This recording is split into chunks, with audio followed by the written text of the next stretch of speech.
안녕하십니까. 가업성계를 전문으로 하는 S&P 경영자문의 이문환입니다. 오늘도 최근에 많은 문의가 있는 신자본환원에 대해 말씀드리려고 하는데요. 자본거래 컨셉이 여러 종류이다 보니 한번 정리를 하고 넘어가야 할 것 같습니다.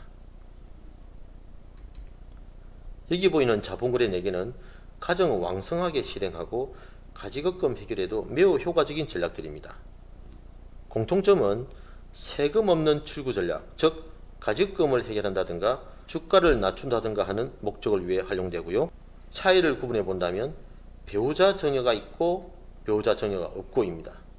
오늘 영상을 끝까지 보시면 이 4개의 자본거래에 대해 정리가 되실 겁니다. 장단점을 알고 기업에 맞는 전략을 고려해 보시는 것이 옳을 것입니다. 신자본환원과 신이익소각에 대해 설명을 드리기 전에 비슷한 원리인 이익소각을 간단히 설명을 드리겠습니다. 이익소각이란 주식소각의 한 종류로 크게 이익소각과 유상감자로 나누어집니다. 이익소각은 주주와 회사 간의 주식 매매 계약을 체결하고 기업이 보유 중인 이익잉여금으로 주식 취득 대금으로 지급하고 매입한 주식을 소각하는 것을 말합니다.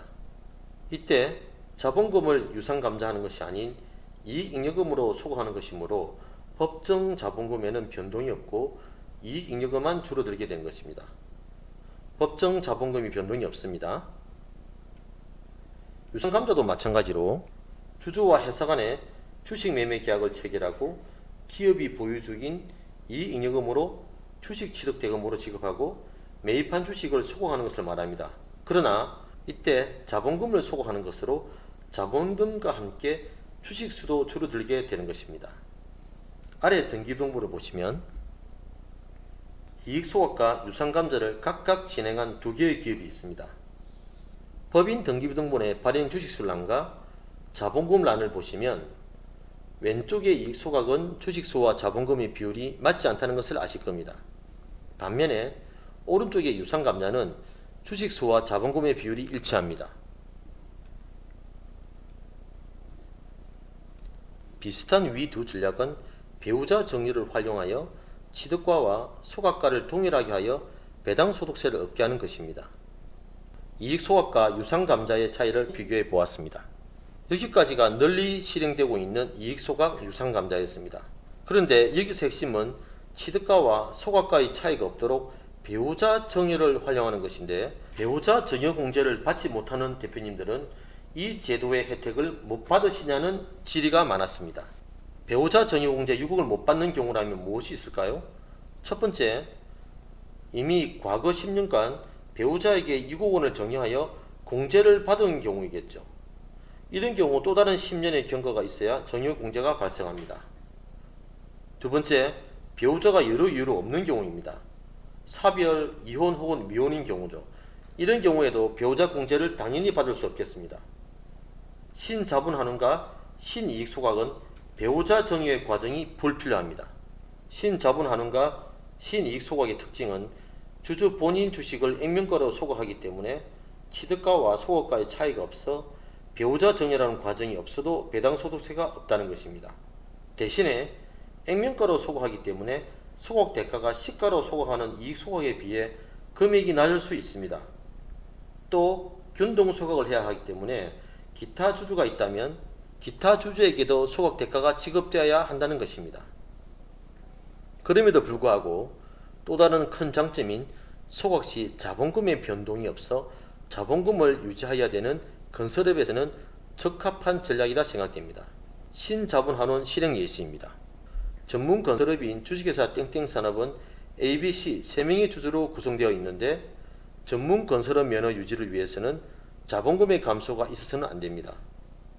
그러나 건설업의 특성상 상당한 가지급금이 존재하고 있습니다. 경영실권자인 회장님은 오래전에 사모님과 사별을 하시고 혼자 계십니다. 그래서 제안한 신자본환원의 가지급금 해결인 것입니다. 표를 보면서 설명드리겠습니다. 주주가 3명이고 총 주식수는 94,000주이고 각 주주의 지분율이 95%, 3%, 2%입니다.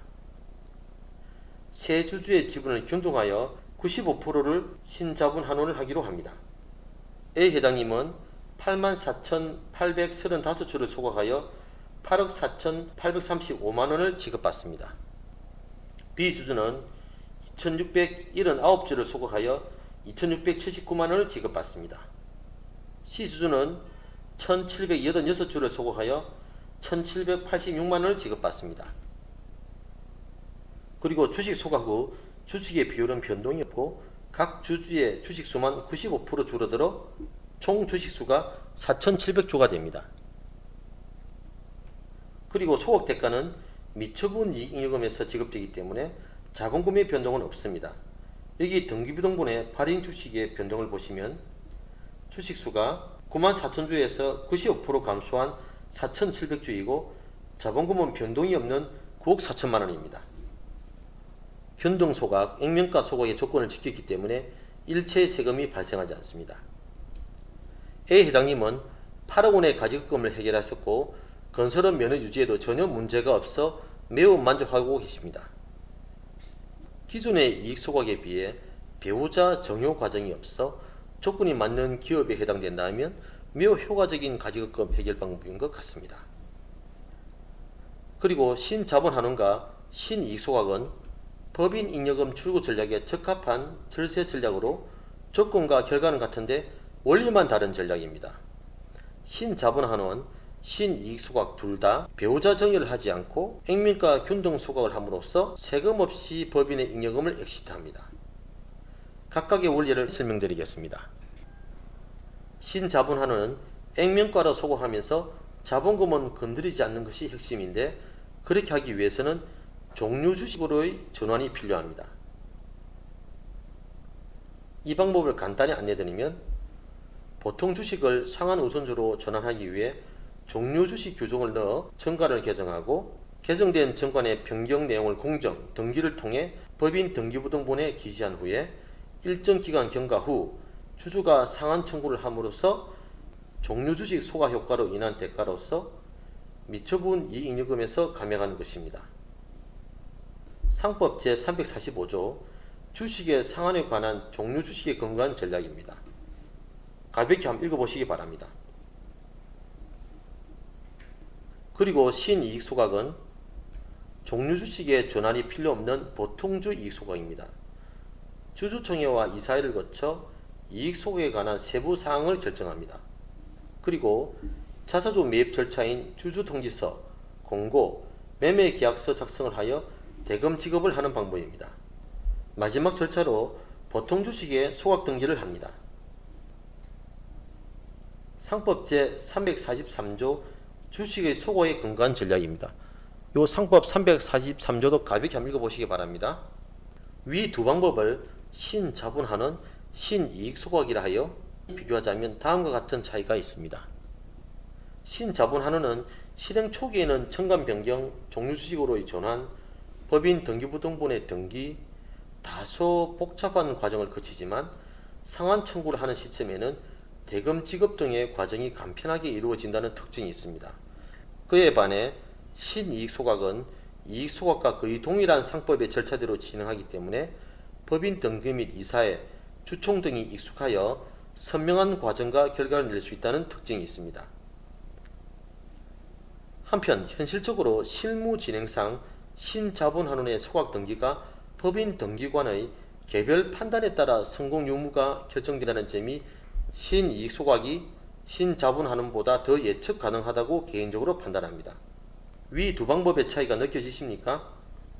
다만 기존의 익숙한 이익소각의 진행 순서를 그대로 적용하는 신이익소각 방법이 좋을지 아니면 이익소각을 위해서 사전 단계로 정관을 변경하고 종류주식을 발행하는 번거로운 절차를 거쳐 결과적으로는 동일한 결과를 도출하는 신자본환원의 방법이 좋을지는 각자의 판단에 맡기도록 하겠습니다.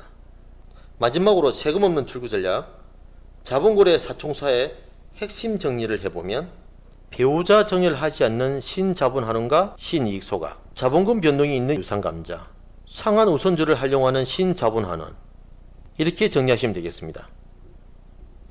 오늘 또 마무리하겠습니다. 어떤 방법을 선택하시든 절차에 하자가 없고 실질만 지킨다면 매우 좋은 법인자금 출구 방법이 됩니다. 제가 항상 강조하는 실행 전 사전 검토입니다. 이 점에 유의하셔서 경험 많은 전문가와 진행하시면 되겠습니다. 도움이 되셨기를 기대하며 더 좋은 영상으로 다시 만나겠습니다. 가업성계를 전문으로 하는 S&P 경영자문의 임은환이었습니다. 감사합니다.